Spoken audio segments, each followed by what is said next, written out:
How's it going, boys and babes? It's that time again. Time for another episode of The Magic Hour. I'm Mercedes Terrell, and with me, my majestic partner in shine, Jade Bryce. Hey, Jade. Hey, you guys.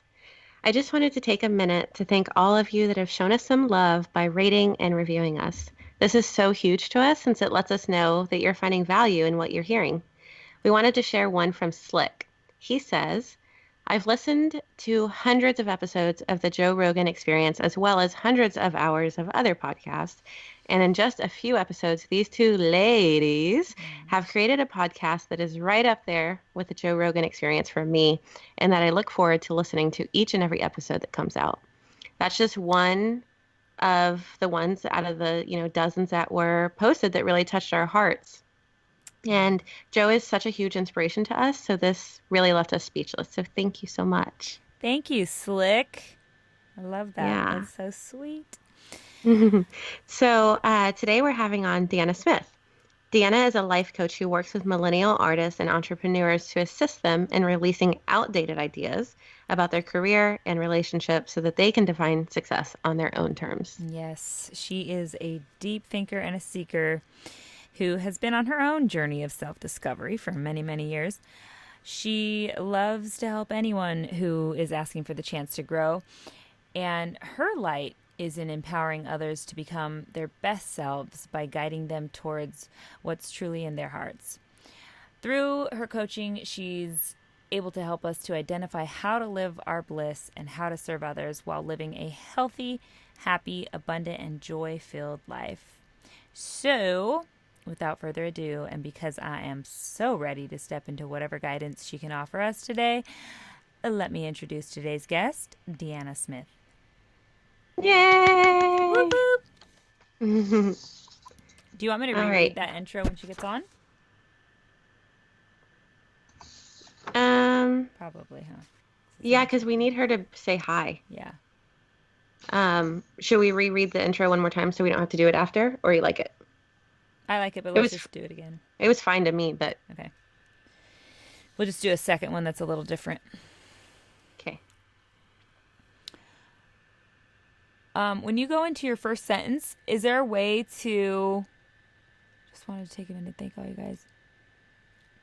Just like literally say it so organically, like... I don't know. For some reason, getting into that because you're about to read something, it feels... I don't know how to make it more organic though. Let's just try it again and see what happens. Okay.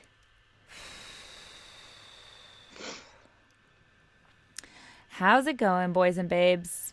It's that time again. Time for another episode of The Magic Hour.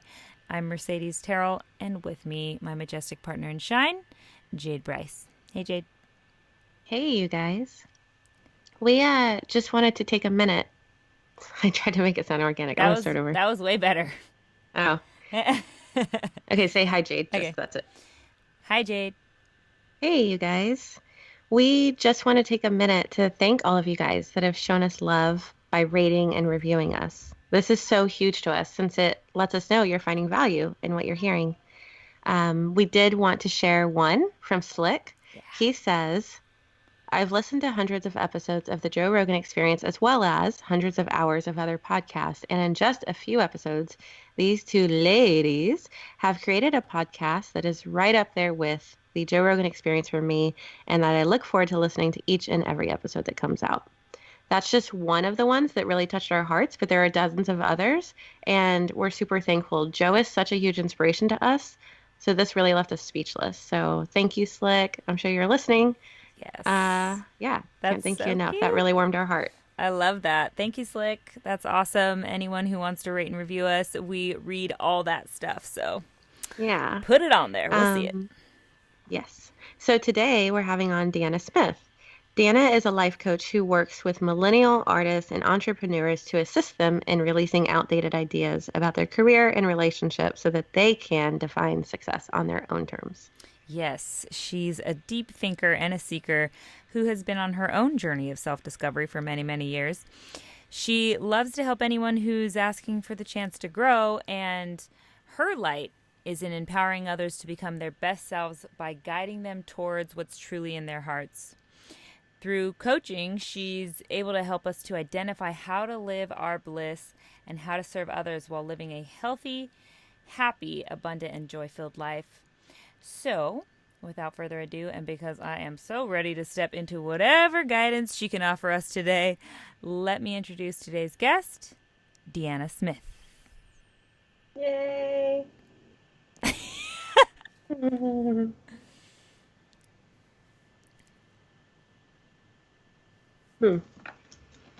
Okay. So. Do we have a little time, or do we want to like do any of the exits, like read over them, whatnot? Magic trick? I don't know.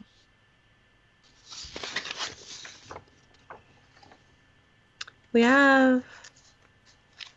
Let's try to call her. Well, let's. Is she gonna tell you when she's ready? I don't want to call her if she's. She just said she was running 10 minutes behind. It's been 9. But if you want, how long is your magic trick? It's not crazy long, but it's a few minutes.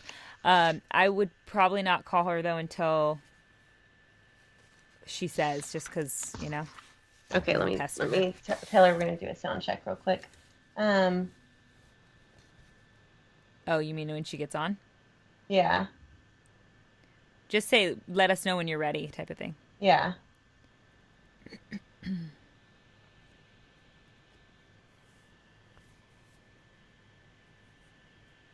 Well, because Adam's email says 5 minutes prior to recording, we'll do a sound check. So,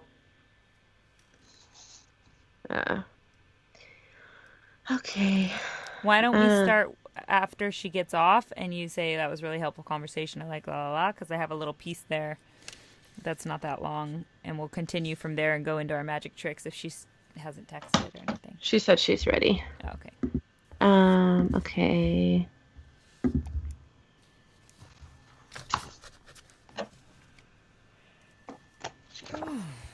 Mercedes, do you want to? Hi. Hi. Hey. How's it going? Good. Did you find Adam's email pretty easy? With some instructions. Attention to detail. Yeah. So I'm supposed to press record now, yeah? Yeah, if you hit record, and just talk for like 10 seconds and then send it via WeTransfer, he can make sure that everything sounds okay. And then we'll jump into the interview. Cool. Let me do that. Your lighting is great. Is it? Oh, good. Okay. Okay, I'm recording. Okay, so just give him, count to 10 or something like that. Yeah. 1, 2, 3, 4, 5, 6, 7, 8, 9, 10. And then hit the stop, the little square there. Okay. And you're going to go up to File, Export Wave, W-A-V. And then name it something you'll remember. Or save it in, documents or somewhere you'll know where it is. There. Okay. You can say okay, and then go to WeTransfer on your Safari or your Internet tab, and add that file and send it to Adam. Adam at redfoxaudio.com. Okay. Let's see.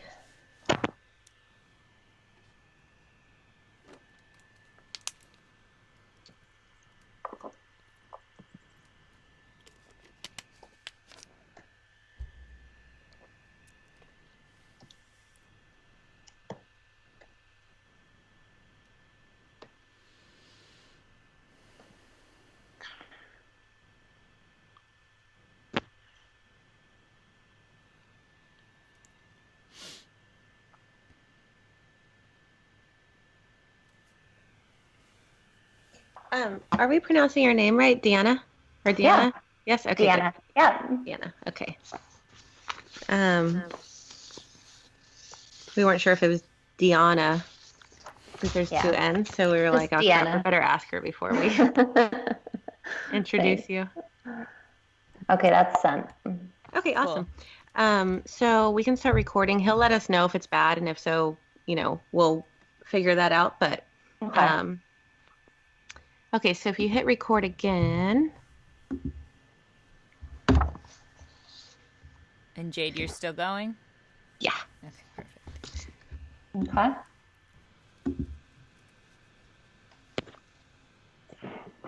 He's listening to your sound right now. Okay. I like your backgrounds.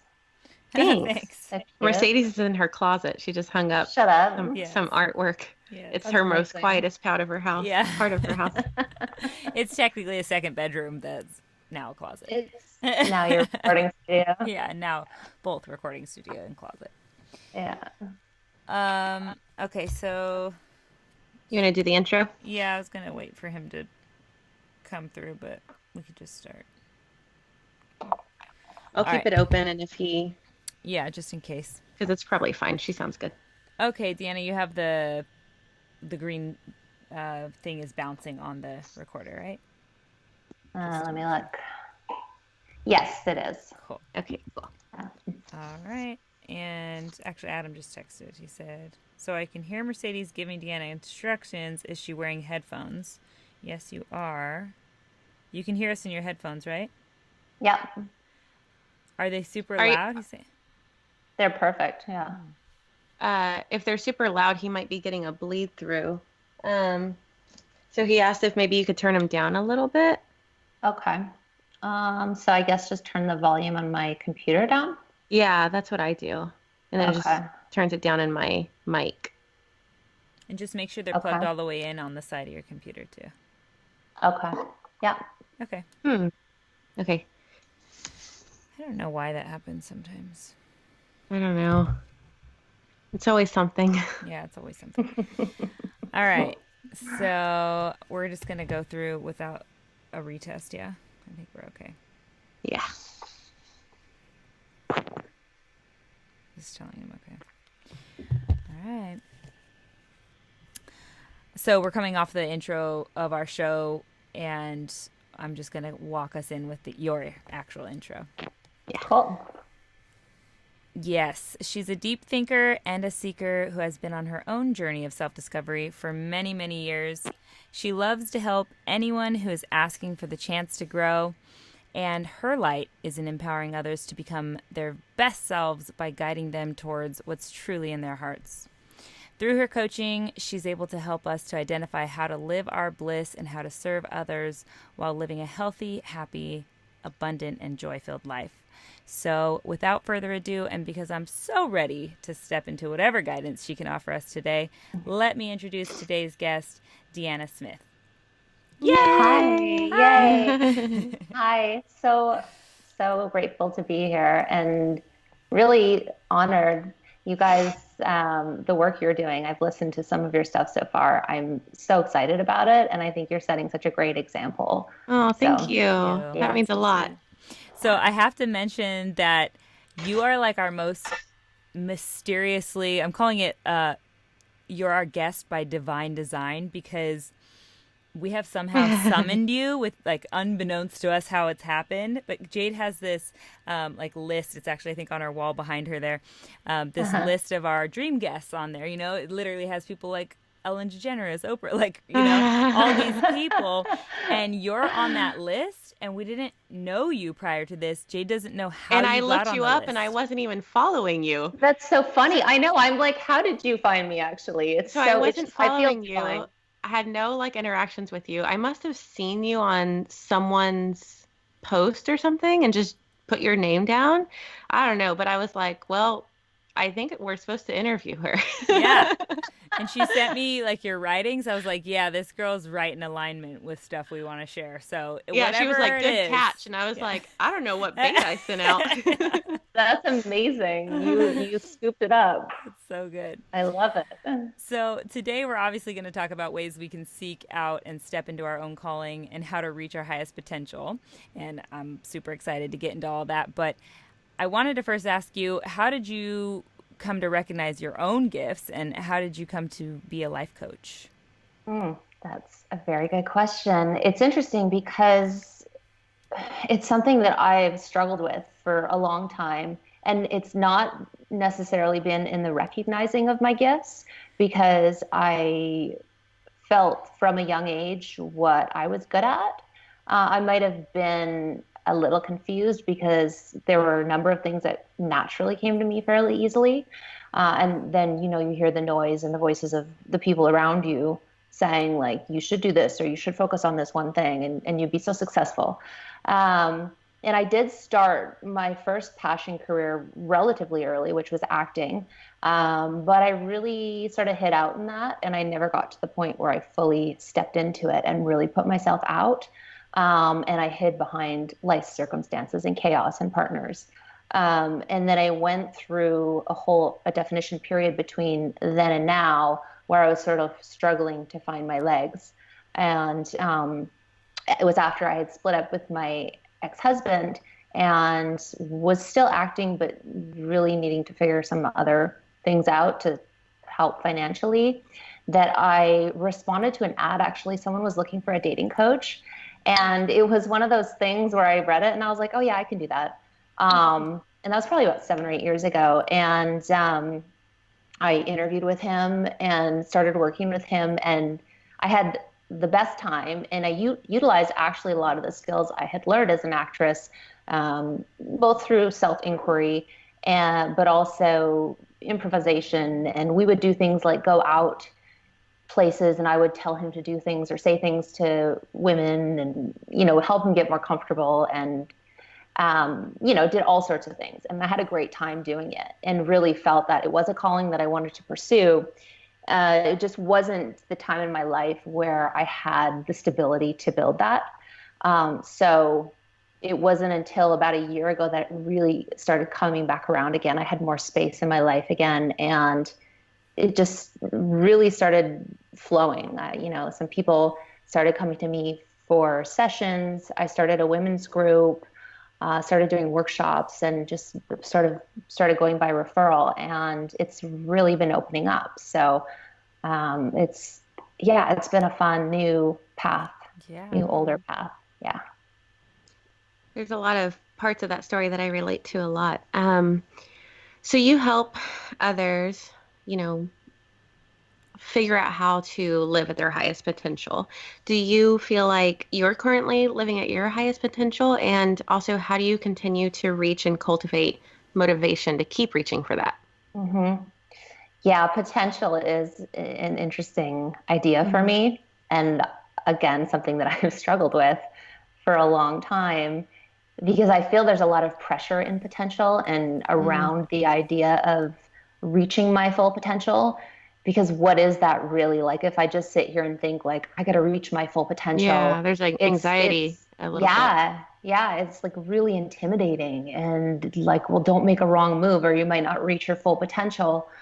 It's also has been a good place for me to hide in that, if you're not all in, if you've not really fully committed to something, it's like, well, I didn't really give my all. I didn't really try. So I'm, you kind of have a cop out or an excuse for not reaching potential.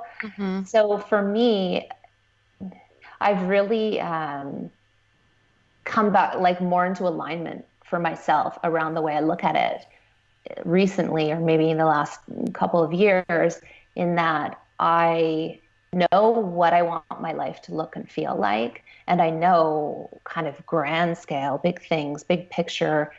I know what I want to achieve. I've always been very ambitious, but what I can do is now in this moment. What I can control is now in this moment.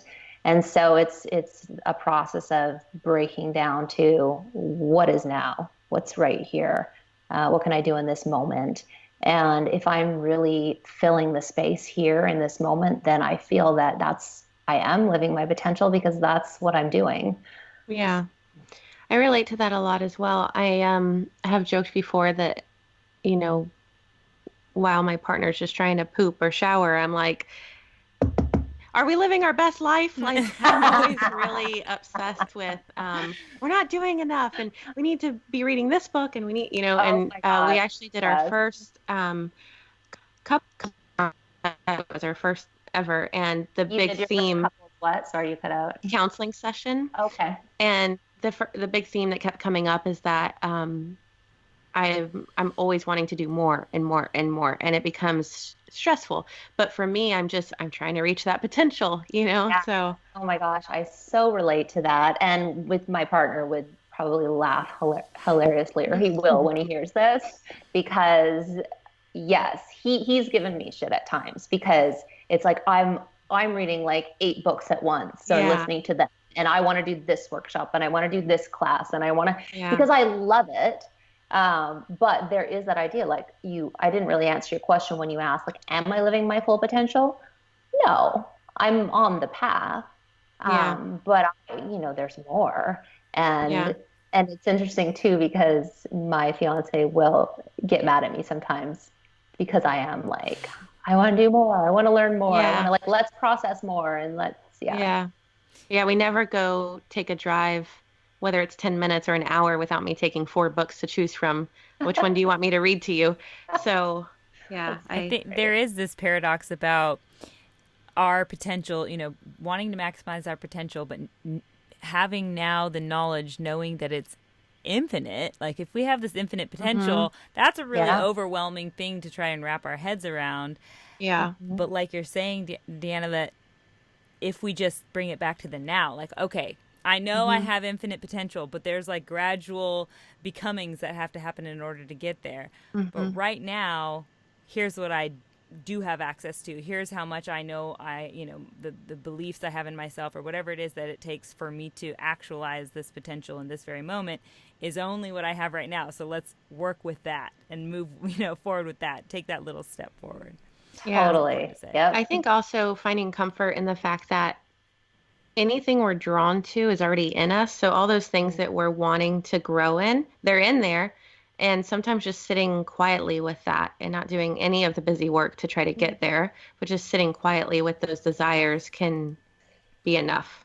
Yeah. So, And allowing space for it to yeah. grow. hmm Yeah. Yeah. Hmm. It's an interesting part of our brain that must be at work whenever we're, hmm we're just striving. We're striving to Yeah. thrive. Yeah, I think that goes to like fear and control too a bit, like wanting Yeah. to Totally. know what the answer is and the outcome is going to be. Yeah. Yep. Yeah. Definitely for me, yes. Me too. We know we got all kinds of control issues over here. We're just three peas in a Yeah. pod. Yeah, I think so.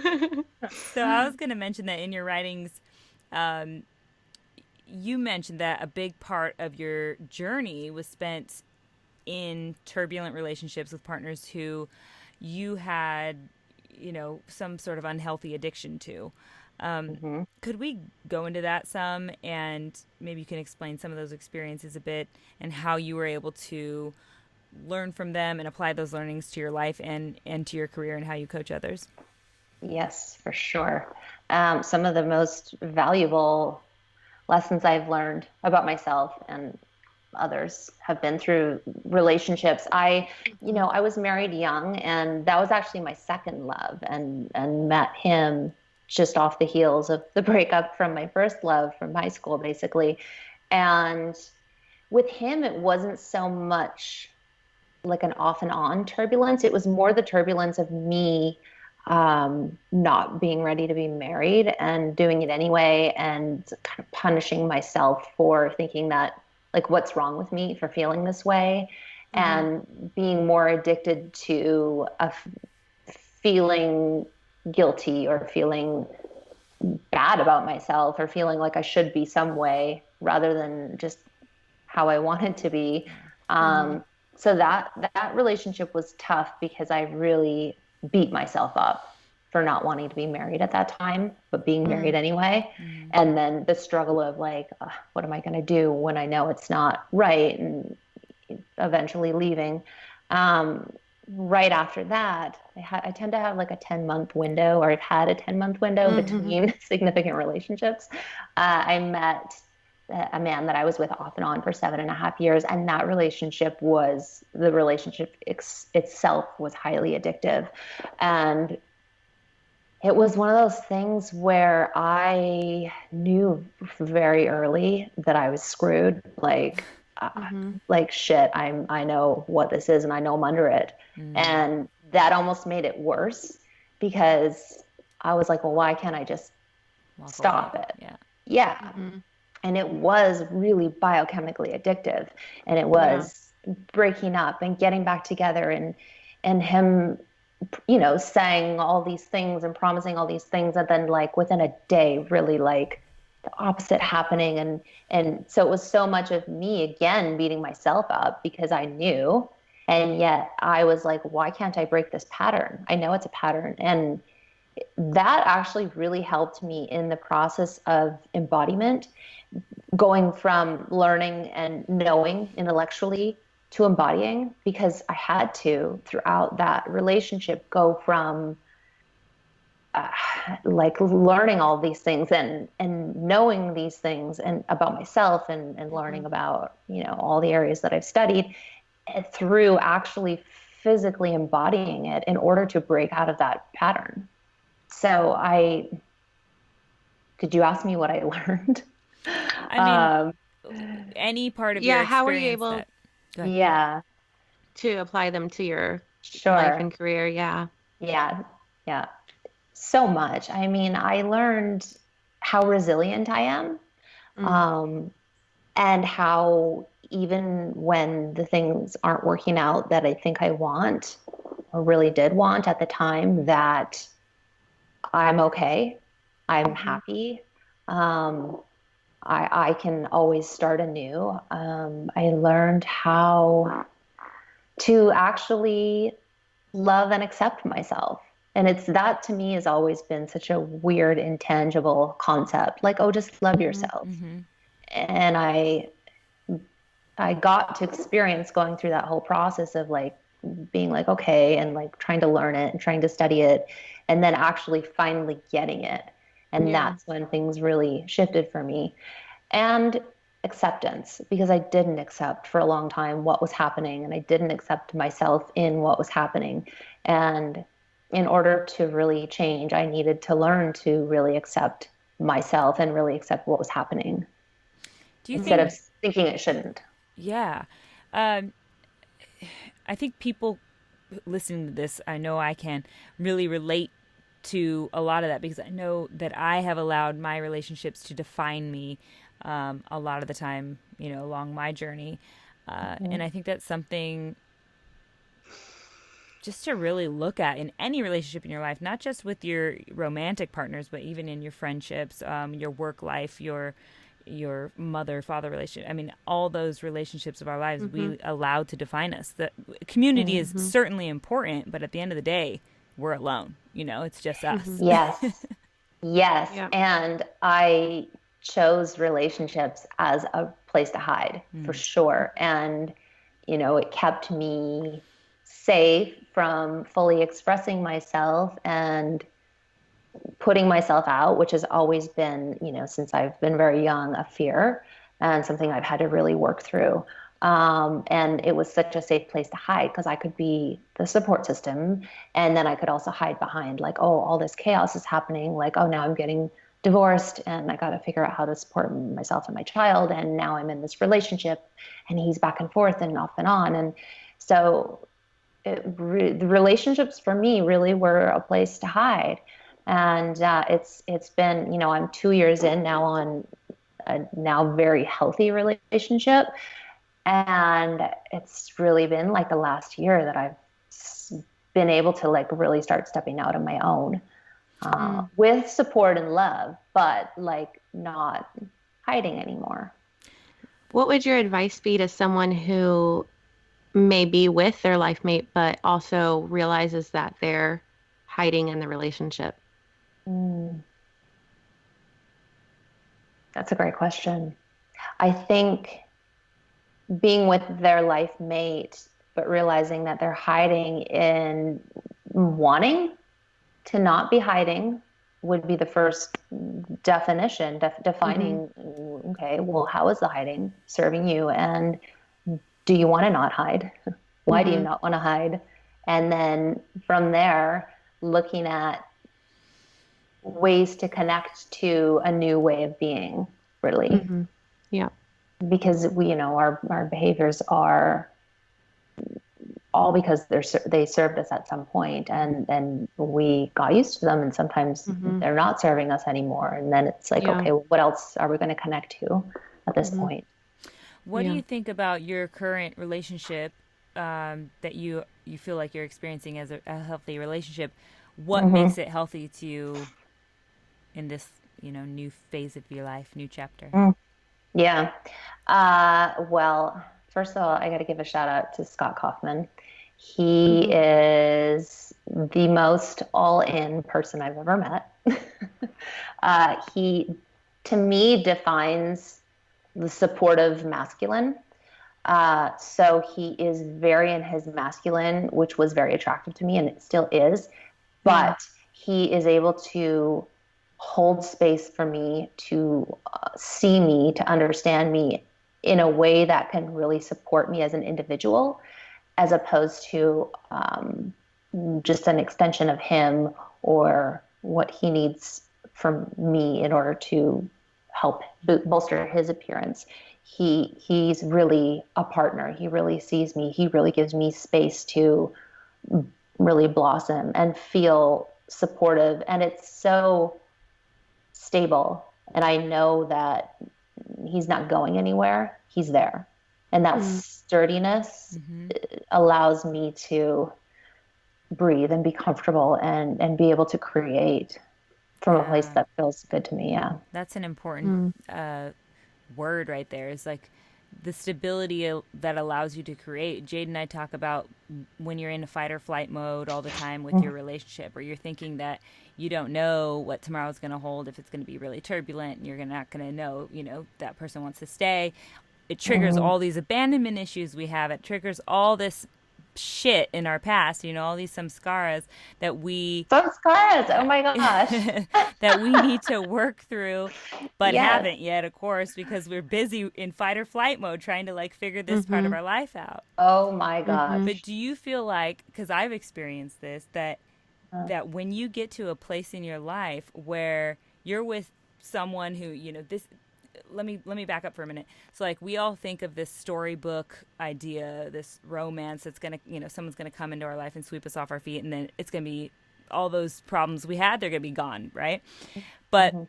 the reality is that that person, if that type of thing ever does come to fruition in your life, you're going to maybe have some euphoria that comes with it, and some of the things that you think Disney has impressed on you that you think you're going to experience.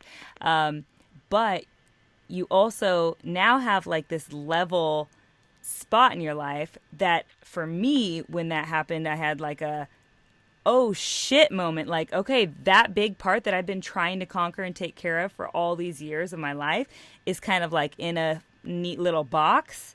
And now all my stuff that I haven't, that I've been putting on the back burner is surfacing. And now I have to deal with all of it. And literally, like, I call it my quarter life crisis or whatever. Mm. I don't know if it's midlife, but quarter life crisis, that all this stuff came out, and I had to decide how I'm going to deal with this. I started having panic attacks and anxiety, and all these things came out.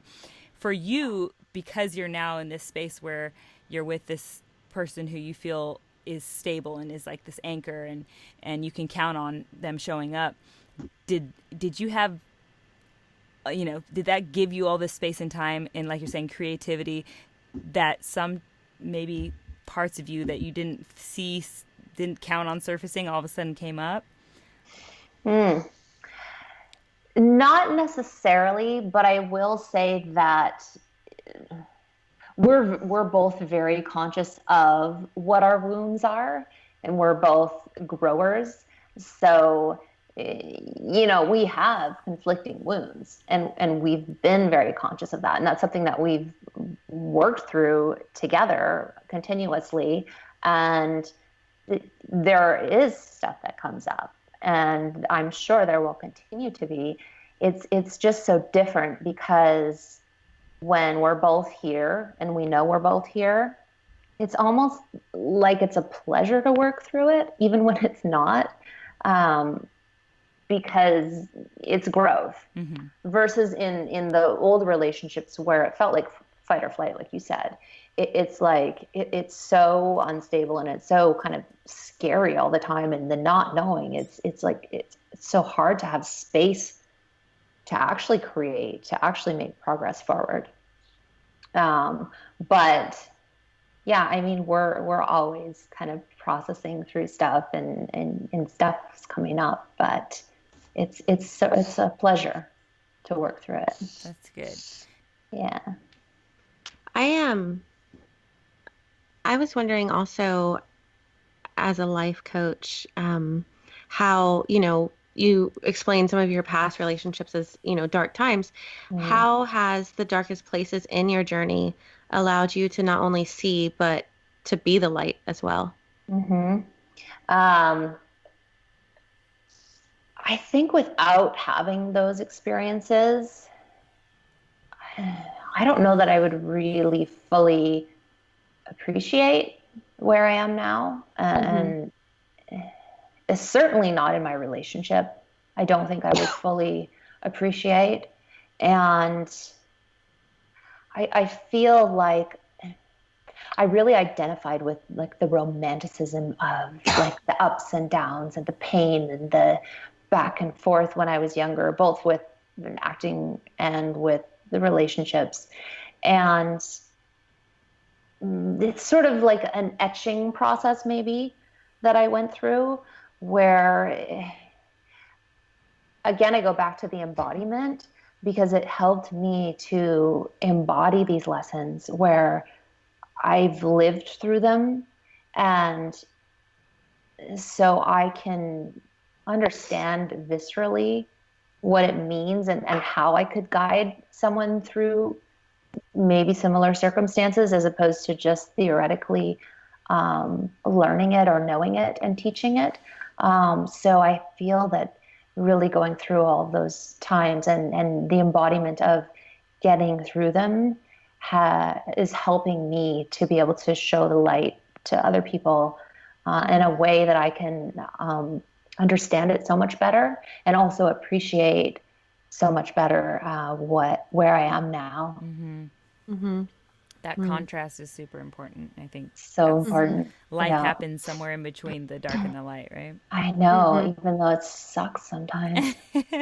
For sure. We say seek the pain for positive gain, Oh like my go gosh. through it to get to the other side. Yeah. Mm-hmm. So perhaps before we dive further into the how-tos of how to navigate through our negative patterns and habits and rewriting our brains for the better, you could explain a little bit about the science behind how we create our habits in the first place, and what physically, biologically occurs when we change them, when Mm-hmm. why these habits are happening and what it looks like when we change them. Yeah, this is a topic that I geek out over a lot. And one of my favorite teachers on it is Dr. Joe Dispenza. He's written a number of books, Mm-hmm. Evolve Your Brain and Breaking the Habit of Being Yourself, which I love that title. Yeah. Mm-hmm. But he talks about how when habits are formed, they create deep neural pathways.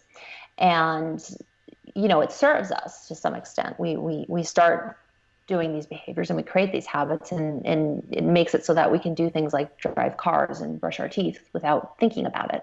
But at some point, if we look at a habit and realize that it's not serving us and decide we want to change, we have to essentially rewire our brains and create new neural pathways. And so the process of doing that is becoming conscious first and foremost that behavior perhaps isn't serving us anymore, or habits not serving us anymore, and then to start the process of rewiring ourselves. Um, Sometimes with change, uh, people just say like, "Oh, I want to make this change. I want to lose this amount of weight, or whatever it might be." And then it's like two steps forward, one step back, or it's start and then just stop altogether. So it's that process of the rewiring that causes us to make steps forward and then back and then forward and the back, because we have to essentially make these neural pathways and retrain our bodies, because our bodies also become biochemically addicted to the emotions that we're used to producing based upon these behaviors. So it's, deep meditation. I love for retraining my body. I love doing acupuncture, Reiki. I go to an amazing fusion healer for acupuncture, Reiki, which when I can feel those energy patterns start to open up and change, it feels really uncomfortable. Yeah. Yeah, I was listening to something that Dr. Joe Dispenza was referring to, the fact that we, by I think age 30, something like that, I might be totally misquoting him here, but something like by the age of 30, we are using subconscious patterns for 95% of what we do on a daily basis, which is super scary. We're basically robots that we have Totally. programmed through all of our past shit, right? Yep, And exactly. only 5% is new creative organic material. So Yeah. that's a little And frightening. it is frightening. And with a lot of people who aren't conscious or aren't seekers, it takes sometimes a big disaster for them to realize that they want to make a change or realize that a change might serve them, because they do get to the point where they're just running on autopilot and don't really question it or just think like, oh, this is just the way life is. Yeah. How can we, sorry, how can we lessen our resistance to that though? Like how can we lessen our resistance to that and also like take inspired action? Mm-hmm. Uh, well, a lot of ways, I think. Some things that help me are, like I said, meditation, because we're detaching from the concept of who we think we are for a period of time and allowing some space for change to start to happen. Um, like I said, body work. I think reflection from others and support and accountability from others is important, given they're the others that see you and support you. Um, Also, noticing in others what you are changing to is really important, because I think seeing examples of what is possible is really valuable. The idea of jealousy is interesting because I think it's actually a great tool if you're noticing something in another person you would like to have in yourself. That could be a great tool because you can see the example of that. And A, it's possible. And B, you can get kind of on the vibration of it. You can attune yourself to what that might look and feel like in order to draw it into your own life. And I think that could really help lessen resistance if you use it in that way, as Yeah. opposed to using it in a way of like, oh, how people normally think of jealousy or noticing something that they want.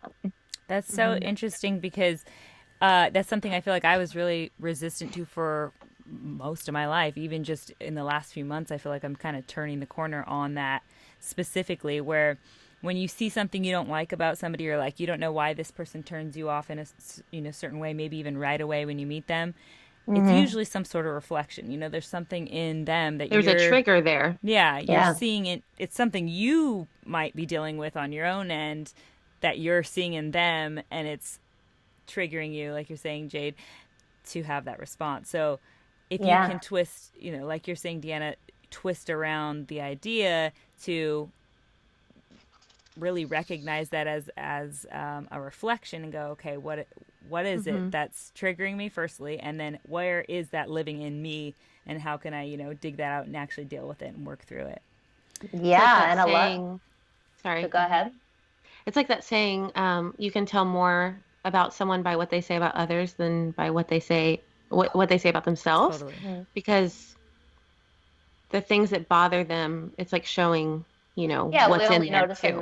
in others what's in ourselves. Yeah, and the Yeah. things sometimes that bother us in others are parts of ourselves that we're pushing aside, that we're disowning, that maybe we don't see as favorable. But I guess my next thought here is a little bit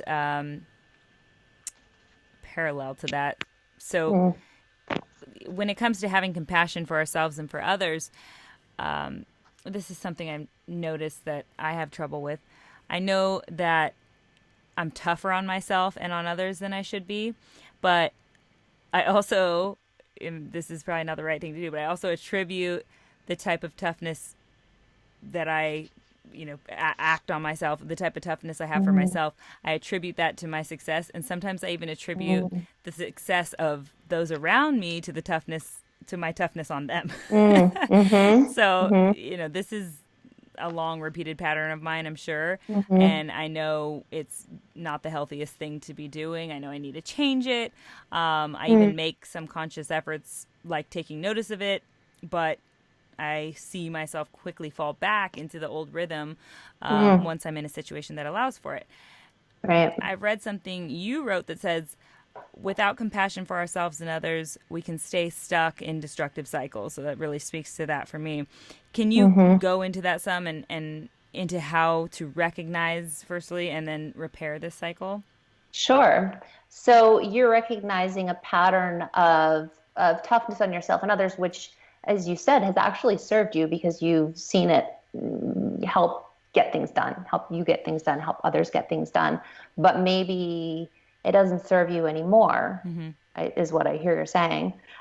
So it might start with considering, is it possible that you could create a new belief whereby you can be tough with love, or you can be tough with accountability, and it doesn't have to come without compassion. It could be so creating a new belief system around it once you recognize that maybe something isn't serving you. And then the compassion, I think, is important in accepting yourself for where you are now. Mm-hmm. So where that's come into play for me, in where it's left me stuck when I wasn't compassionate, was making myself wrong, or making whatever was going on wrong. And it's just made it impossible for me to move from there. So, first accepting that this is happening, this is where I am, and it's okay. Then looking at, okay, well, how is this serving me? Let's be honest here. It has served me for some reason, or I wouldn't do it. Mm-hmm. And then, can I create a new belief around this? And what from there, it's inquiry for me. What would it look like if I could change this belief, or if I could see it a different way, and what might change in my life? Who might show up for me, or who might show up differently for me? And how might my behaviors change? How might their behaviors change? So, and then sort of connecting with a new belief and a new way of being. Yeah. I don't know if that answered your question. Yeah, no, I think definitely it did answer the question of how to repair the cycle, because Mm, right. once you get stuck Mm, in that mode of, like, I feel like even maybe this is, I don't know if this is something that you get into or consider often, but I'm always obsessed with how our hormones work and the biochemistry of our Mm-hmm. bodies, and that mm, mhm, when I'm, certain types of certain points of the month, certain parts of my cycle, I notice I'm either more compassionate or less compassionate towards Mm-hmm. myself and mm, others. And this cycle, this destructive cycle of being so tough on myself that I'm harmful, can rear its ugly head way more than other times of the month. So is mm. that something you notice or experience, and is there a way to kind of navigate that as well? That's interesting. I definitely notice the hormonal influences on myself. Um, and in terms of navigating that, I think awareness and compassion is especially important at that time, and giving yourself grace, because, this is a moment in time, and stuff gets sticky sometimes. And the more conscious we are, I feel like the more we can take a step and pause and look at ourselves and be like, okay, I see you. It's okay. I still love you. I Feel this. Yeah. It's not going to last forever. Totally. So I feel the compassion is extra important Feel throughout this this. is an important statement for Mm-hmm. sure. Mhm. Mm-hmm. I think Yeah. just looking at all three of us, I'm Yeah, assuming we're, lean into it. yeah. I was going to Yeah. say that I feel like we're probably all in the same age demographic here. But sometimes I feel like, okay, cool, I'm getting the hang of this thing. I'm getting the hang of this thing, but I just need a little more time to practice. And, every month with my new cycle, I get a little better at it, whatever. But I'm Hmm. like, by the time I get this finally figured out, I'm going to go through menopause. It's going to be a I whole nother know. situation. Well, I hey, know. but such is life. It's like this is our life, and Mm-hmm. of course we're always striving to grow, and we want to give ourselves tools, and we want to evolve, and it's also trusting that we are. Mm-hmm. Mm-hmm. You are a learner and a grower, and at some point, I think it's again, I go back to giving yourself grace and trusting that you are making shifts. Yeah. And that's also why I feel reflection from people and having people, a support system that you trust and that has your back is so important, because sometimes you need that reflection back to you, like, no, Mercedes, like 6 months ago, like you were really fucking tough, Yeah. and you've softened so much Mm. that I think that's important, because we need that sometimes, because we forget we're too close to the picture. That's the Mm-hmm. beauty of this podcast. I feel it's like a track record. Like we'll be able to go back. Yeah. Episode 1, what the hell was I doing?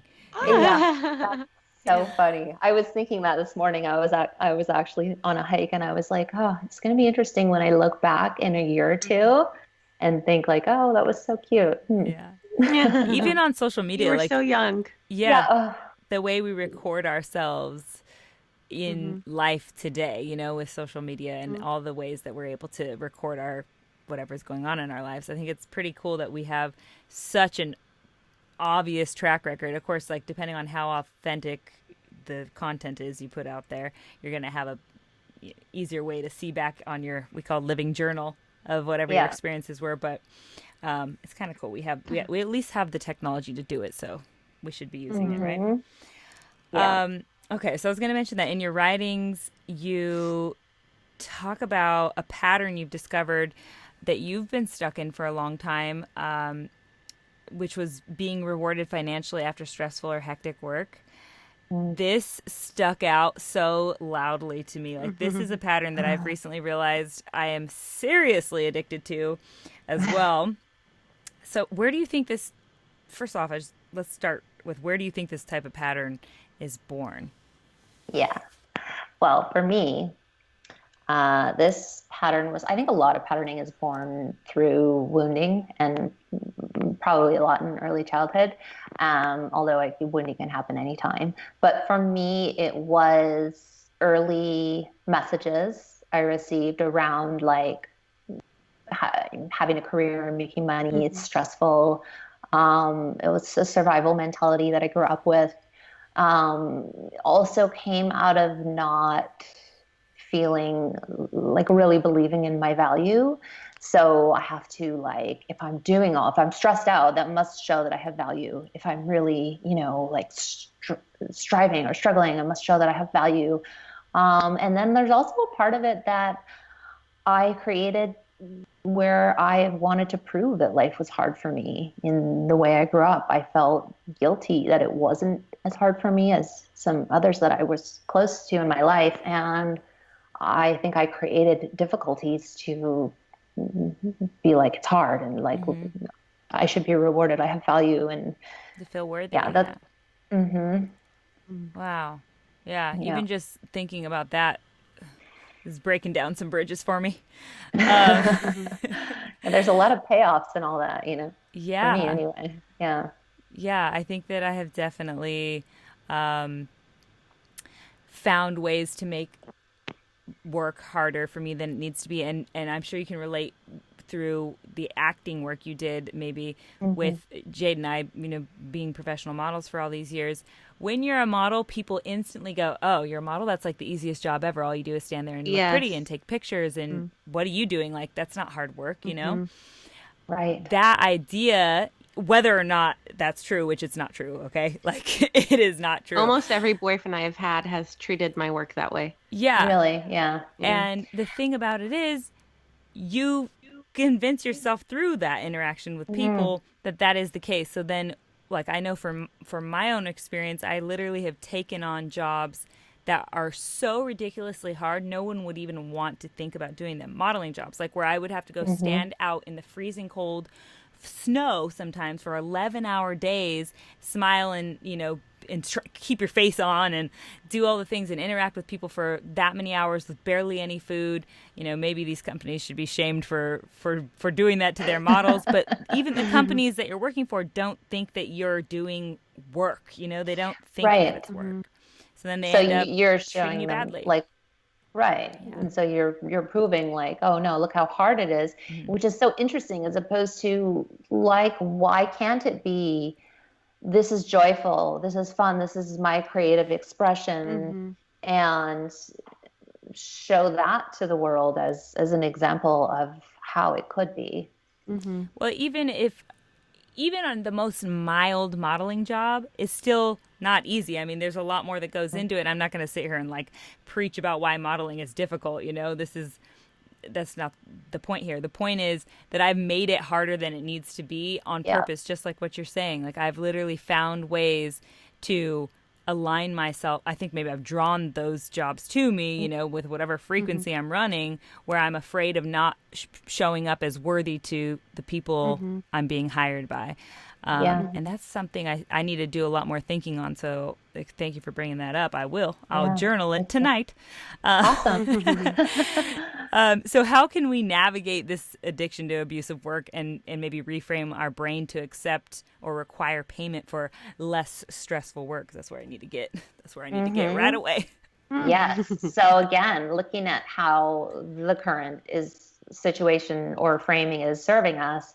And for me, I identified some things, but it's also, again, I go back to this chaos defense that I have and it being a place for me to hide. So if it's really stressful, then it's consuming me, then well, I can't do this real creative work that's going to actually propel my life in the direction that I want to go, that's actually going to reveal who my true voice and my true gifts, because I'm too consumed with this and survival and this stressful work that's happening here. So for me, it's noticing that's how it served me up until now.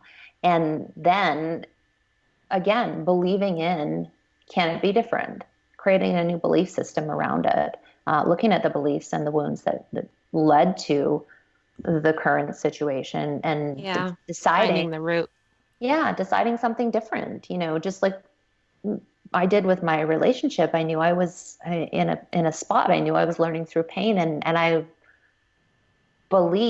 started believing really that it could be different. And then from the belief that it could be different, starting to align with a new vision, the inquiry of like, what would a new vision look like? How would it change? What would change for me? How would my Mm-hmm. behaviors change? What might I do differently if I had this new belief system? And then starting to connect with that and retrain the body from there Mm-hmm. to feel into this new way Yeah. Mm-hmm. of being, because so much of it is body memory. Hmm. It's that we're used to the feel, that Physically, feeling. yeah. Yeah, Physically yeah. So I feeling can that blood boiling and all the stressful feelings. Yeah. totally. I still sometimes I'll check in and be like, am I feeling that? Oh, is that there? Okay. A Yeah. little Mm-hmm. bit. Okay, it's less. But yeah, because it's such a visceral thing for me. I even notice when I'm getting ready for a job and I have plenty of time, that feeling of like, oh, gotta rush, gotta like do, Mm-hmm. get all these things done and Mm-hmm. in line. Yeah, me too. And I have no reason to be rushed, but I have the same physical sensations because it's like I need the stress in order to, maybe I think I need the stress in order to like Mm-hmm. push me through to get to the end result that I'm hoping for. I don't know. Yeah, That's some yeah. weird stuff I got going on. Mm-hmm. So I love what you mentioned about how you fell in love with playing trampoline dodgeball, which Oh yeah. super random but sounds like so much fun. Oh my gosh, it's the best. Even But more So random fun. is that that's what my kids are doing at this moment. that is Shut really up. crazy. Yeah, Are they you are. serious? Yeah. That's That's hilarious. crazy. How old are your kids? 2 and 3, they go to Oh, a trampoline park here, and so they play cute. dodgeball and rock climb and all that stuff. Wow, that's Telling amazing. you, divine design. There's something going I on in the know. air here It's Totally. really today. funny. That's That amazing. wasn't on that it this outline wasn't even what gave me the idea for them to go do that. They just love it. Wow. But go ahead, Mercedes, sorry. No problem. Um, so through your story of how you came to love this game of trampoline dodgeball, you recognize this parallel to life that is you can't get a hit if you don't throw the ball. So the Hmm. most important thing to remember is to just throw the damn ball. And I loved Yeah. that. Yeah. Speaking of uh, not having compassion, I was sort of a like monster on the trampoline dodgeball court. Like I'm like, throw the ball, throw the Not ball. me. That Uh, those kids, they're toddlers, and when they're throwing the ball at me, I'm like, "Holy hell, this hurts!" And I'm like, out. I leave, and I that's just watch them from hilarious. outside the net because I'm like, this isn't fun for me. That's so cute. I think it's Uh, because they're toddlers. They're like, "Wow, I get you in the hiney." Good for them. It's awesome. Um, yeah, I think I noticed that so much because it's been a theme in my life that I had a teacher at some point, Dallas Travers, who used to say, "Don't get it right, get it going." And that's like something I need to remind myself of often. Mm-hmm. Less and less, but it's been a theme for me that it's not going to be perfect. There's Mm-hmm. going to be so many iterations of what I'm doing. It's just to start. It's to put something out there I like and that mantra. then yeah, and then iterate from there as opposed to just waiting and waiting until that perfect moment or that thing is Mhm. perfect because it's never going to be. Yeah. Yeah, and we're so adverse, you know, to risk, like you're saying, or even to the risk of something not being perfect, which I know I do that we Hmm. end up, clamming up and stuck because it's too Yeah. overwhelming to move into it when we Hmm. want it to be so, so perfect, or we're worried about whatever risk Yeah. comes with it. And I don't know, in We my, begin to be all talk. yeah, Yeah, that yeah, that's exactly right. That's when people become all we talk. don't Yeah. show up. I Mhm. did a post today actually about that on Instagram. But that type of stagnancy is super detrimental if you're trying to reach your highest potential during Hmm. your short time here on this Hmm. planet. That's for Yeah, Yeah. sure. exactly. It's like just getting started and trusting that as you take those steps, you're going to see more and you're going to Yeah. learn more and you're going to understand and learn what to do after that. It's like Yeah. you don't have to understand everything right from the beginning. Yeah.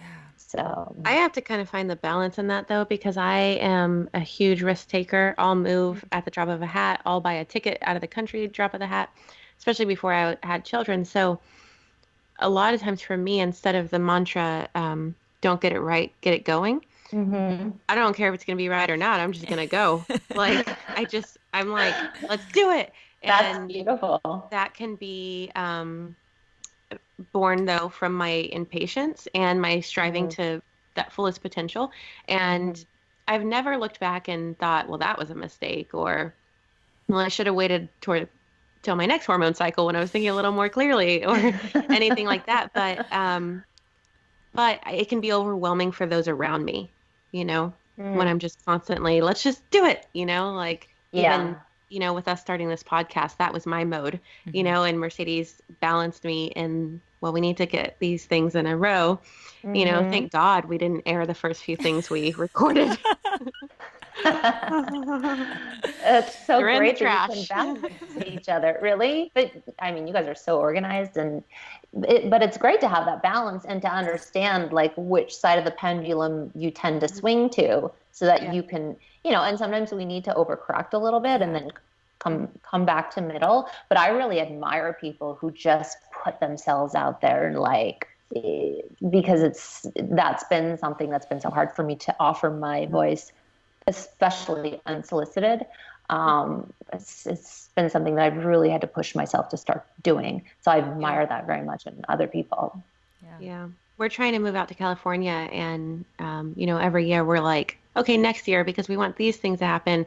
And I'm the type of person that's like, stop talking about it, pack your bags, and so that's something that I'm trying to figure out what's the right, is that the mantra for this situation, or do I need to find balance?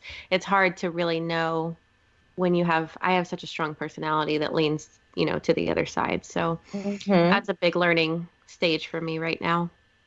I think Yeah. I think too on this show, Jade and I play such polarized roles. Like, just Mhm. that's because that's who we are at this point in our lives. But Hmm. I see both of us pulling each other towards something in the middle, which is kind of cool to like have, like I said Yeah. before, recording this experience, whatever it's going to mean. We're going to be able to like Mhm. see it and look back on it, and Yeah. it's a little science experiment And almost. it's nice that Hmm. we have learned to be fluid in that because sometimes people can just not do either then. Like one person's wanting to do one Hmm. and that person's wanting to do another, so they don't do either.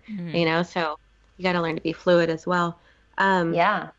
And it's great that you embrace those different qualities in each other. yeah, it's been a learning process. Um, Hmm.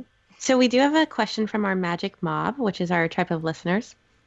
At underscore love Tiffany says, how do we consciously move toward our calling when we don't yet know what it is? We Mm, might be good at or enjoy many things, but how do we avoid confusion and walk a clear path towards our highest calling? great question. Hmm. I feel there's a bunch of different ways to connect to it.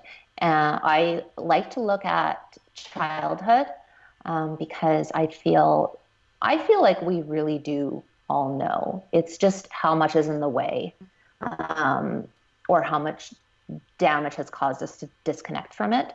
So looking at childhood and what really made our hearts sing when we were that age and what we really connected to can be one step that can help. Um, I also feel that there doesn't, again, going back to this idea of perfection or of it being right or wrong, it doesn't need to be one clear, like, sign from God or whatever it may be that, oh, this is your exalted highest calling. It can be a process of just taking steps, just trying things and see what you connect to and what starts opening up for you, or Hmm. taking these steps towards what's fun for you, what's interesting, and iterating from there. It as it's going to.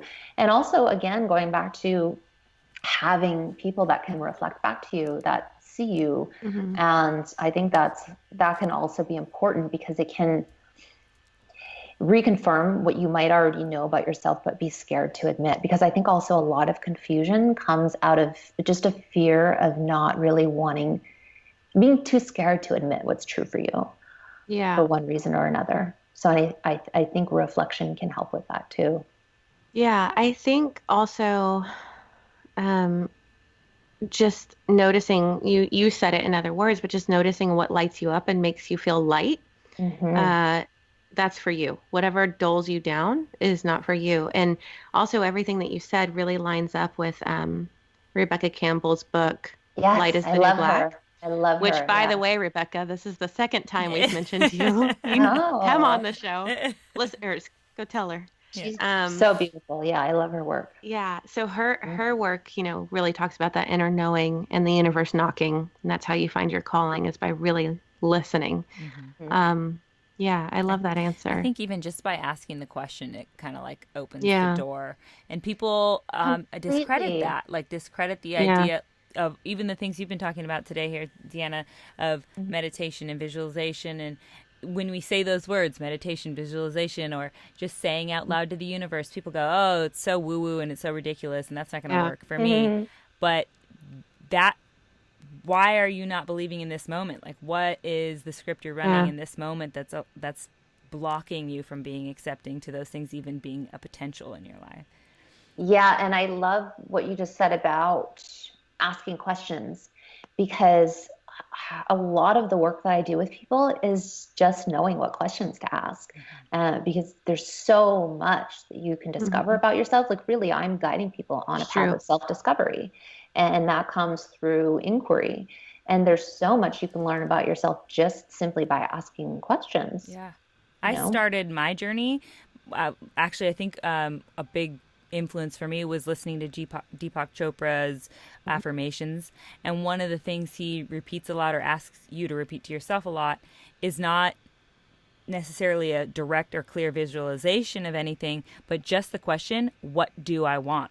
Like just saying that Mm-hmm. out loud or in your head or however you're going to do it, but making that even your mantra, what do I want, will Mm-hmm. cause this spontaneous subconscious thing to happen in you, not necessarily Yeah. in this very moment, but because you have that rolling around in your head and you've opened the door, the Mm-hmm. answer will come. And that's the idea. Yeah. It definitely will come. And also, so important in asking questions is when the answers come, to not judge them and just to go with it without thinking about it, because you're hopefully going to get answers that surprise you. But I think sometimes people get an answer and they're like, oh no, that's not right.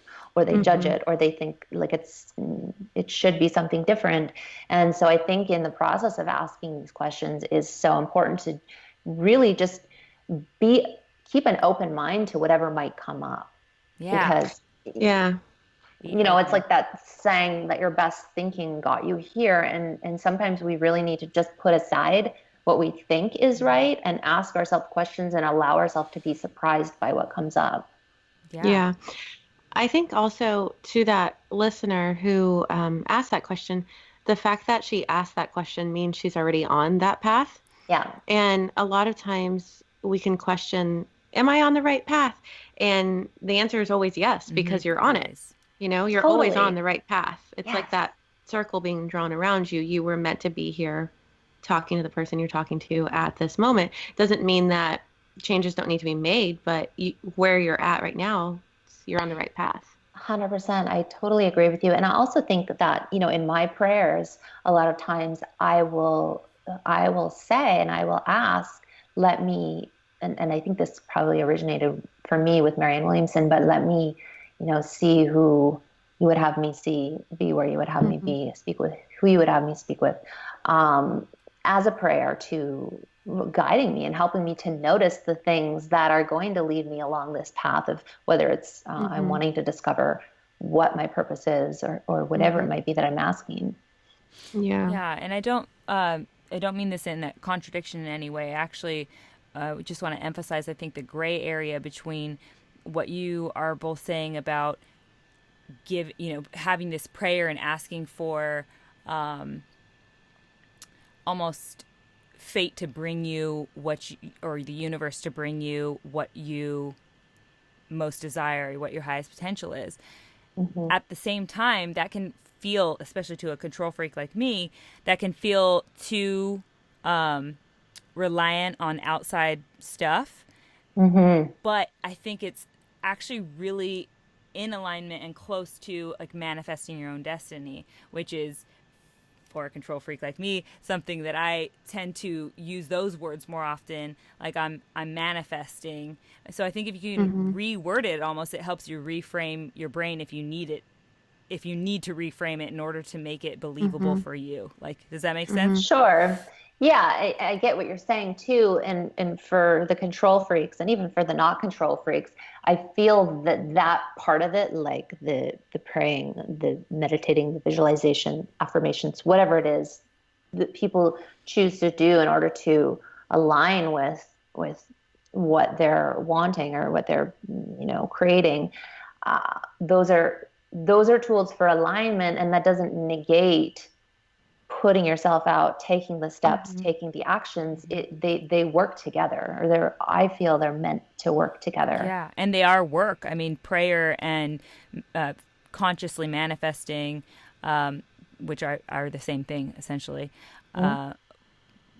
are work. I mean, this is efforts. You have to actually take conscious, steps to do that. So it's important to remember, and maybe that word work also still has that connotation for me of needing to be stressful, or Mm. abusive or hectic, Hmm.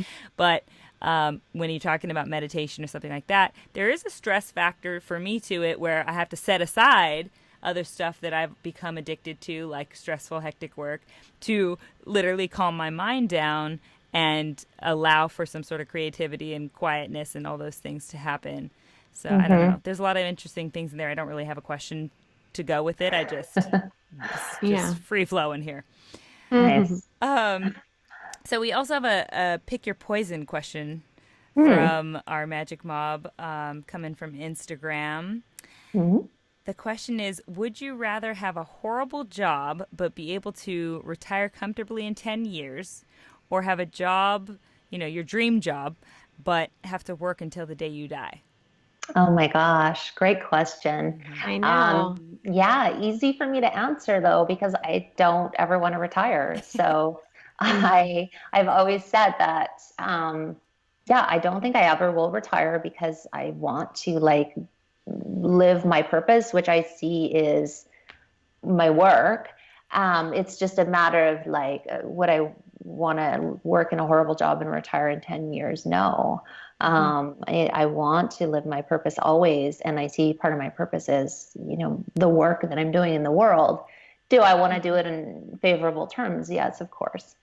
But yeah, I definitely would love to be working in my purpose. Yeah, I think I feel the same. And also, how do we know we're going to live till retirement? Like, so why be miserable in the meantime? for That's any, true, yeah. even just a moment. Yeah.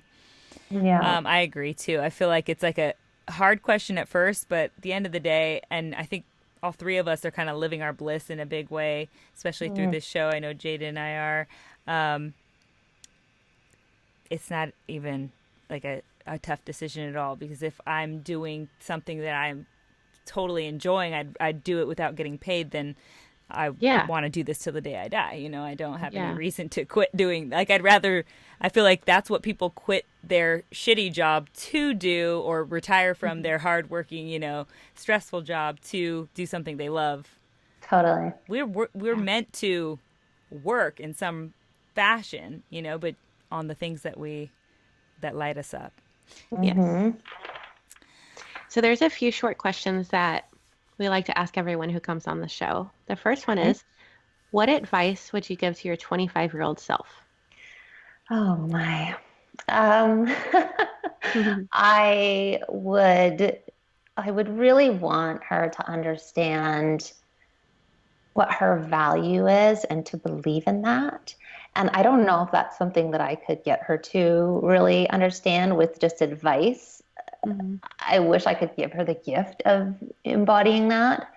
But also to like really just appreciate where you are and don't judge yourself and don't judge where you are, and just keep moving forward and have fun. Have more fun with it. Yeah. So hard. You have a little bracelet that says "Enjoy this," that I made. It's a little rose gold bar, because it is really hard, because we're like, when I was in my 20s, I just wanted a family. I've said this before, and now when I have a family, I'm like, man, sometimes I just miss that freedom, So I'm sure that later when my kids are grown, I'm going to be like, man, why can't they be little again? So I need that constant reminder, enjoy this. For sure. And like, yeah, for me, it's a constant process of where you are is where you're meant to be. Yeah. And get as much enjoyment as you can, because it's going to change. Yeah. All part of the journey, and it's all important, even the painful stuff. That's maybe the most important stuff. Yeah. Okay, next question is, if you could have the whole world read one book, which would it be? Well, I love books and I love reading. This is a tough question, because I feel that every person, for as many people as there are, we might need that many messengers, or we might need that many different interpretations, which is why I think it's so important and also so awesome that there's, so much access to information now, and so many different teachers and so many different writers. That being said, I mean, Atlas Shrugged is really one of Mm. my most life-changing books, and I feel there's so much great commentary and so many different lessons in it. For something that's um, maybe could be more easily connected to by more people, I love all of the Jerry and Esther Hicks books because I feel Mm. like their messages are so full of love, but so simple. Mhm. Um, What's and your favorite from their collection? that's hard. The Vortex, maybe. Mm. Um, but they really, I got into their books long time ago, and they did change my life. Got me really excited about a new path. Mm. So I think for that reason, because the messages are so simple and I feel they just ring so true for me and they're so filled with love Mm. is the really important part for me. I would want people to feel that love and to Yeah. know that to feel the love and to feel the connection. I like too what you said about needing all these different messengers, all these different authors that put forward these messages for people to gravitate to, and everybody, is going to have a different perspective when they read a book. Some books are going to resonate with some people, and it's not going to resonate with the next person. Um, Mm-hmm. I find that like when I get into a subject and I almost like obsess over it, and then I start reading all these books on that subject, Mm-hmm.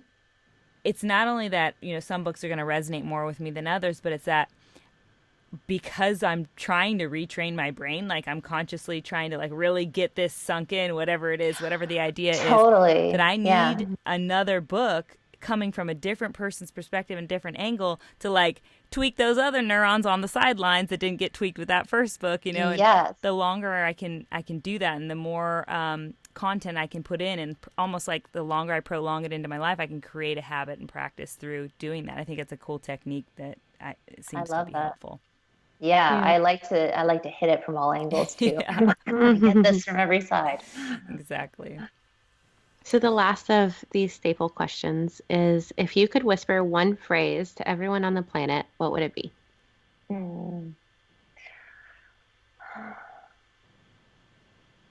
You're loved. Mm. It's gonna be okay. That's two phrases. That's Yeah. fine. Yeah, so many people don't feel loved. hmm Or Yeah. seen. Yes. Oh my gosh. I think if everyone on Earth could really feel seen, that, or even if a lot of the people on Earth could feel seen, that our entire world would change drastically. Yeah. We So all have to do our part to make sure those around us feel seen.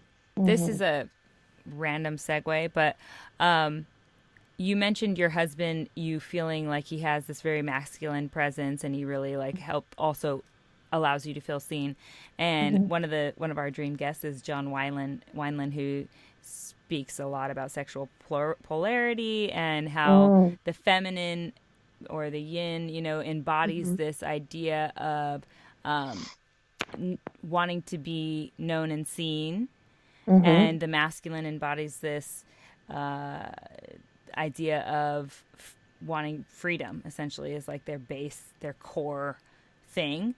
Do mm you, since you called out his masculine presence in that, I hmm just wanted to ask you if that's something you experience in yourself as the feminine, and do you see that in your hmm husband on the freedom side? Do you see him embodying that on his end of I things? don't know that it's so much the freedom for him. He does talk a lot about the polarity, and he's super passionate about the masculine and the feminine Mm-hmm. as well, and study it. And if, yes, I want to be seen, and I think for him, it's more of where his focus is, like where his focus is directed in that moment, and that as a man, it's not he's not able to direct it in multiple areas at a moment. So there are times where it might seem like he's off somewhere else, Mm-hmm. but that's because his focus is off somewhere else, and he's not actually able to give like a woman's brain, which is a multitasking brain, Hmm. can focus on multiple things at a time.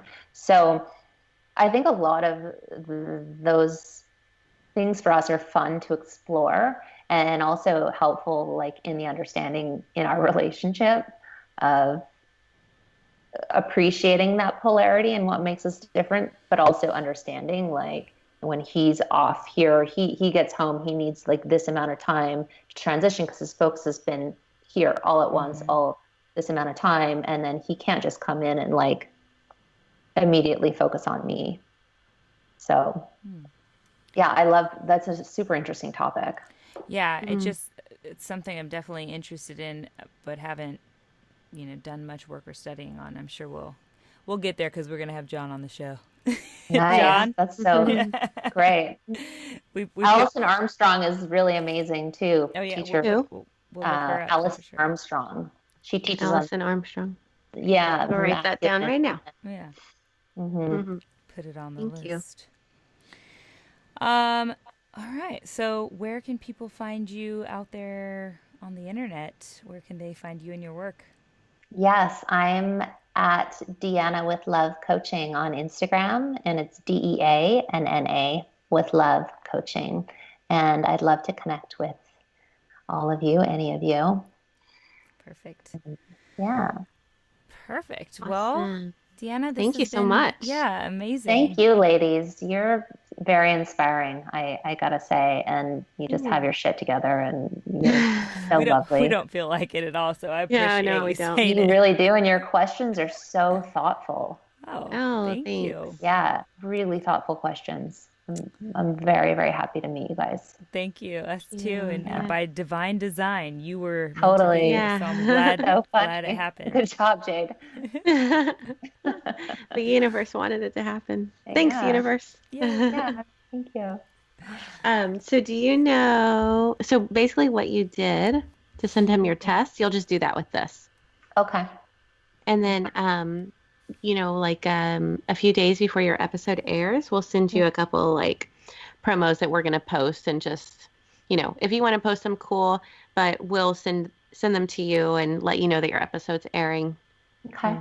Amazing. Thank you guys so much. Thank you. This is Also, awesome. I wanted to say I've heard you guys talk about plant medicine ceremonies that you guys do there. I met my fiance through ceremony. And that's yeah, amazing. we've done a lot of that work together. So I thought that was That's cool amazing. too. And divine. Yeah. There it is. How Yeah. awesome. Yeah. Yeah, that's really cool. I like Yeah. hearing that. Yeah. Well, you'll definitely be hearing a lot more about plant medicine on future episodes. Nice. I love it. I love that you guys are talking about it because it's such a valuable tool. Yeah. Or has been for me anyway. And just such an interesting topic that I think people, there's a lot of fear around it, of course, but also just anything in the field of the unknown is where we're headed. I think there's a fear of talking about it too because it's illegal. So Yeah. it's like, I know. talking about it with a mic is even scarier. Yeah. So. Yeah. Well, hopefully it won't be for longer. But I know. So Yeah. silly. But actually, MAPS is doing a lot of good work with all the That's what I was going to say. Yeah. PTSD work. I'm working to get a representative from MAPS on the show. nice. What's MAPS? It's that you can follow them actually. Go on to their Instagram. Instagram. Yeah. Go to MAPS. They are like the psychedelic. Our show follows them, and we don't follow many people. So if you look at our followers, you can find it. them. Yeah. Cool. But they kind of give all the psychedelic news that's out there in the world, all the happenings, and keep you on top of things when it comes to like what research is being done, like in the science, in science essentially. That's kind of their MO. Yeah. That's great. And my fiance had a really bad headache condition that he's cured through doing psychedelics as well. Mm-hmm. Yeah. Wow. Heard of that. That's amazing. I know. So many little perks we don't yet know. All right. Cool. All right. Do you have any questions on how to send that? I think it's all in the instructions, I don't right? think so. Okay. Yeah, I think And I just, got it. I don't know if Jade mentioned, but don't close your computer until it's all the way sent on WeTransfer because it'll stop the file send if you do close it. Okay. Cool. Cool. Thank you Thank you much. so much, Thanks, ladies. Deanna. This is awesome. Such a Yeah, we'll pleasure. talk to you again soon since we'll I be love talking that. the week of your episode. Yeah. Okay, great. Have a great night. You You too. too. Bye. Okay, Bye. bye. My allergies are so bad. I know you're over here crying. What's going on? It's just we had a cold front last night, so it like blew Oh. in a bunch of. It's driving me nuts. Mm. Okay, I'm like I know. goodbye. You're like, I'm an empath. So I have my class in 30 minutes. Oh, So okay. but that's good. That's a good We amount have of time. yeah, we have a ton of time. Yeah. So let's act like she just got off. Yeah. Oh, that was a helpful conversation. I love I that. liked her. Yes, me too. I related to her a lot. I felt like she was one of our girlfriends. I know. I didn't want to let her go. I was like, well, hey, when are we going to hang out? I was going to say before we move on to the rest of the show, I had this thought that I'll just quickly mention because one of the books that Deanna references a lot in her work is, she mentioned it in the show actually, by Joe Dispenza. It's called Breaking the Habit of Being Yourself. Hmm. This is legit one of my favorite books. It houses probably one of the most transformative concepts I've ever applied to my life, which is the idea of rewiring your brain, like we've talked about in the show, and overriding the background scripts you've been running in your subconscious constantly. But the reason I bring this up is because even the title of the book, Breaking the Habit of Being Yourself, it kind of seems like it flies in the face of something we often tout on this show, which is the belief that, quote unquote, you are enough. Hmm. But I think that actually this idea of rewiring your brain is falling in alignment with believing you are enough, but And instead, who you really are. yeah, because Hmm. if we just finish that sentence with, instead of just you are enough, it's you are enough to fulfill your highest potential by seeking the tools and exercises that will help you be a better human, on the Hmm. daily. It Hmm. really completes that sentence. So, yeah, I don't know. I don't know why I felt the need to say that, but just because No, even when it's needed. Hmm. Deanna was mentioning that book, she was saying breaking the habit of being yourself. It sounds so like abrupt, and you're like, well, what's wrong with me? And Hmm. it's not that anything's wrong with it's not that you're not enough is the point I'm trying to get across here. It's that Hmm. you are more than enough. You're literally an infinite amazing being that has all the potential in the Hmm. world. You just need to enact the practices, and instill those into your life so that you can maximize your potential, like we talked about in this show. So kind of Yeah. repetitive maybe to what we've already talked about, but I don't know, like I was saying earlier, it's good to hear it from a bunch of different ways till it Yeah. gets through your skull. Yeah, the ideas that Deanna put forward in her writing are, you know, basically a guide to accomplish just that. So, with Hmm. that said, I hope you enjoyed listening to our little combo with her today, and I hope you'll decide for yourself where and how you can apply this magic into your life. Yeah. Speaking of magic, let's get into our magic tricks. My magic trick today is pressure valves. If you Ooh, have a slow cooker, you know what I'm talking about. what the It'll heck? burn you. It'll burn you. So, you know, we all have pressure valves in a sense that when we're, you know, just filled up with stress or just filled up with some emotion that we're not wanting to deal with, or we're just, overflowing with whatever, you know, we're, life is throwing at us, too much on our shoulders, whatever, you're going through, we tend to have a pressure valve that relieves us of all that pressure, which is, um, could be shopping, could be distracting ourselves with social media, could be alcohol, could be, even things that are beneficial at other times. And, for me, it's usually distracting myself with social media or eating a lot of chocolate. um, it's good for the nerves. Ditto. So, yeah, so my magic trick this week is to just recognize take note of what your pressure valve is. Throughout this next week, when you're starting to feel overwhelmed, you're starting to feel like you need a release, what do you go to?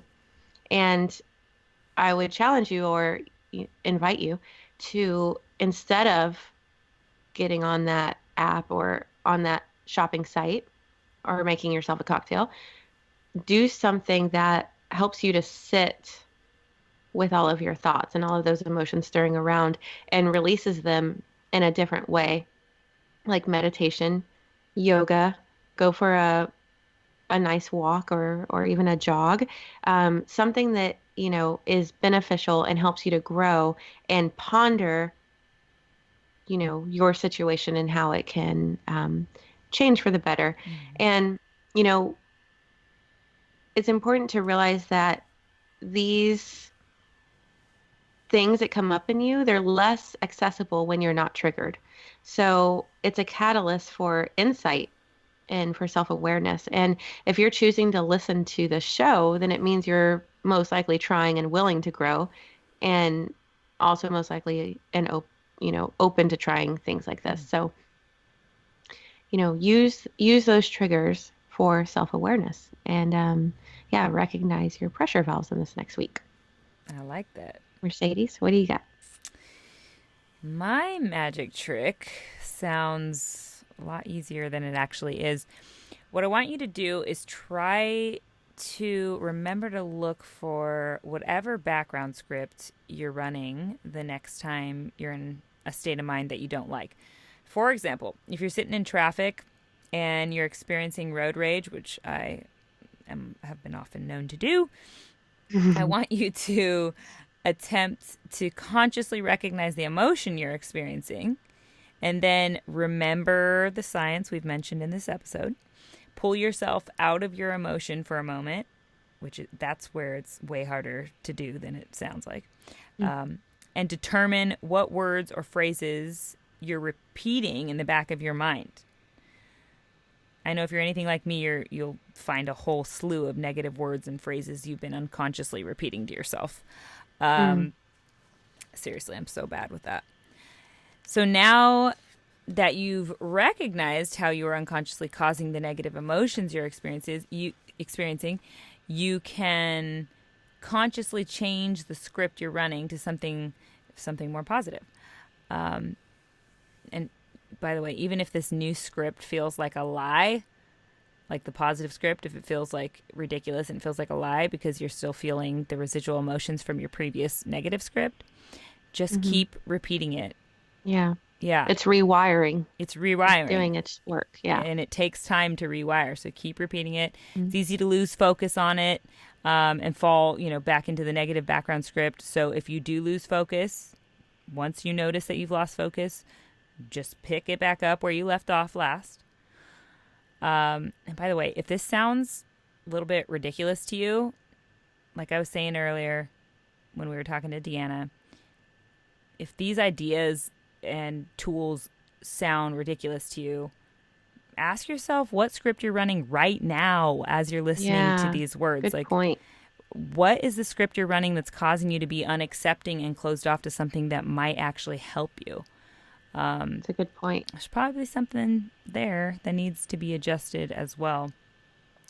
Yeah, why are you opposing something positive? Yeah, I mean, we're just trying to help you, bud. I have something on my fridge that says, the things that you can think instead. So it's like, I have to go to the grocery store. Instead, I have money for groceries. So many dishes. I got to eat a meal with my family today. So much laundry. I have freaking clothes, this traffic.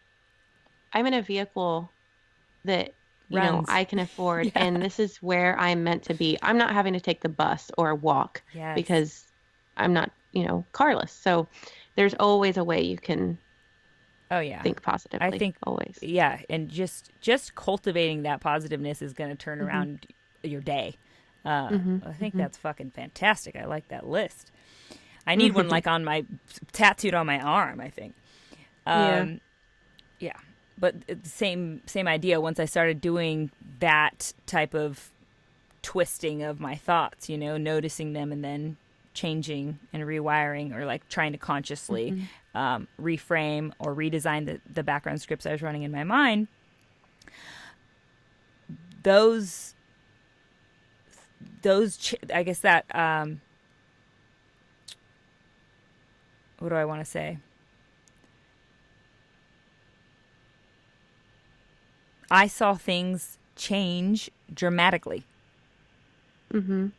Of course, don't get me wrong, I often fell right back into my old ways, and I allowed my subconscious to run the show a lot of the time, but little by little, I've gotten way better at recognizing when I've fallen off, and when I've fallen back into an old script, and I've become quicker and more agile at refocusing and reclaiming my thoughts so that I can actually, over time, create these new patterns with new scripts, the scripts I want to run, thereby allowing me to live my life, live the life I want to live. Mm-hmm. So it works, people. I'm telling you. No bullshit. Give it a try. It does. Yep. I love that. Something I've tried to live by. So thank you. Yeah. All right, you guys. Thank you so much for listening. We hope that you found that conversation with Deanna as, helpful and light-giving as we did. We hope it was a breath of fresh air today. Yes. If so, if you feel that way, please share it with your friends and family, further spreading the sunshine, because we just want this to, blow up and make a positive impact in people's lives. And remember, you can go to our Instagram page at The Magic Hour to ask us or any of our future guests a question. Talk to you guys next week. Until then, be a light. Do that paragraph one more time. What do you want me to change? Just the blow up part felt unhumble for some reason. Okay, you guys. Thanks so much for tuning in. We hope you found this conversation with Deanna as refreshing and light-giving as we did. Mm-hmm. If so, please share it with your friends and family. This would mean so much to us. And remember also that you can go to our Instagram page at The Magic Hour to ask us or any of our future guests a question. Talk to you guys next week. Until then, be a light. Thank you to Deanna Smith for being on our show today, and to @RayToneRoyal for our intro jam, and of course to Adam from Red Fox Audio for producing the show. Stay magical, friends.